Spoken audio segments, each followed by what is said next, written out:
So yan guys, what's up mga katikman? So another day, another food vlog na naman tayo mga idol. Coffee shop naman ulit itong ipapakita ko sa inyo para naman po sa mga medyo malalayo sa bayan ng konti. Nandito po tayo ngayon sa medyo dulo ng Kalihan, dito po sa may malapit sa Trejan Subdivision.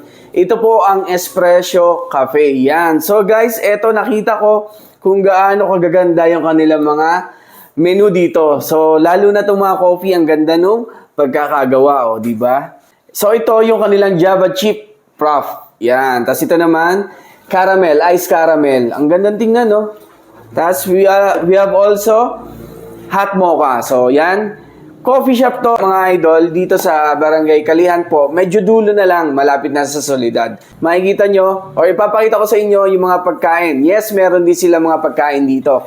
Meron mga pasta, meron mga snacks, nachos, clubhouse, and meron ding all-day breakfast. All-day breakfast, nagsisimula sila ng open 12 p.m. to 8 p.m. Yan.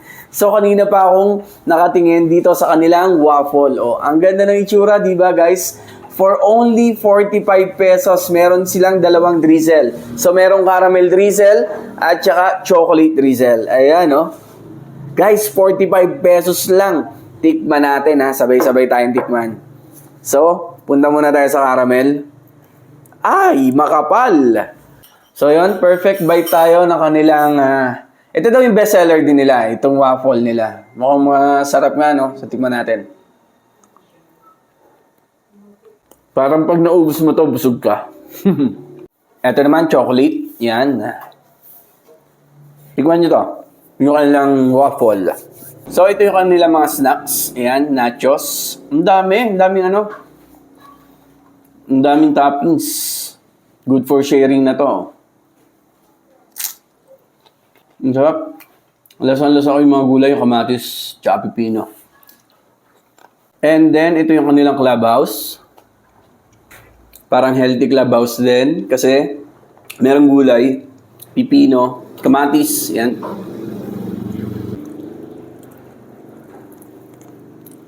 Hindi tinipid sa palaman. Manipis na yung tinapay. Sa dami ng laman. Tapos eto naman guys, yung kanilang mga pasta. So, meron silang meaty spaghetti at saka meron silang pesto. Yan.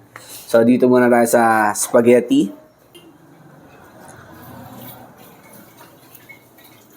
Tapos, pesto. Yan. Ito yung kanilang pesto guys. Nasa-lasa yung pesto niya. Pesto sauce. Tapos, punta tayo sa kanilang all-day breakfast. Yan. So, ito yung top silog. Malambot. So, ito yung Java Chip Frap. Yan. Masarap. Parang yung mga lasa nung mga high quality na coffee shop. Hindi basta. Sarap. Ito naman yung kanilang ice caramel macchiato. Wow, ang ganda ng kulay talaga ng caramel, no? Nice. Hindi masyado matamis. Okay to, ah.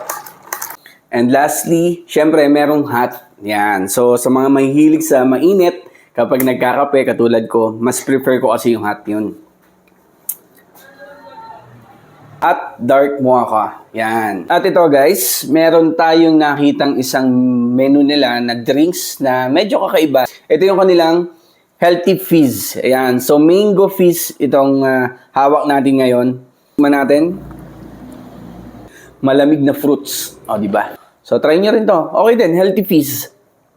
Masarap din yung kape. So, panalo yung mga kape nila dito guys. So, visit nyo na rin to, Espresso Cafe. Yan. So, located lang po, Barangay Kalihan, sa mga taga-Soledad dyan. Visit nyo na rin, Espresso Cafe, dito sa Barangay Kalihan, San Pablo City. Thank you!